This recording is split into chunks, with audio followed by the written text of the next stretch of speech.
যেন গুনার কারণে আল্লাহর কাছে আমরা মাফ চাইতেছি। দুনিয়ার মধ্যে কোনো কাজে ভাগ করা যায় নাই, কিন্তু এমন একটা দরবারে হাত তুললাম, ভান করলে কোনো লস নাই। রব্বুল আলামিন এক ফোঁটা পানি থেকে বনিয়া দমরে বানাইয়া 2 দিনের দুনিয়ায় ঘুরাইয়া ফিরাইয়া আবার তুমি অন্ধকার কবরে নিয়ে যাইবা।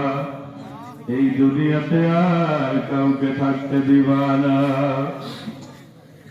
ও পর্দার আড়ালের মায়েরা, চোখের পানি ছেড়ে দিয়ে কান্না করো আর মনকে বোঝাও, মন একদিন এই ঘরের দরজা দিয়ে নতুন বউ হয়ে ঢুকছিলা।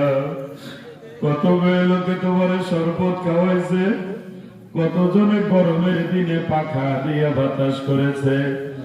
আমার এমন একটা দিন আসবে, একদিন ওই ঘরের দরজা দিয়ে মরা লাশ হয়ে বের হয়ে যাওয়া।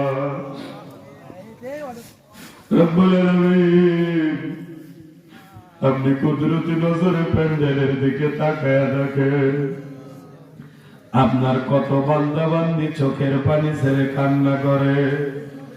আজকে আমাদের বাপও মরে নাই, মাও মরে নাই, গুনাহ করেছি, গুনাহ মাফের জন্য কান্না করি।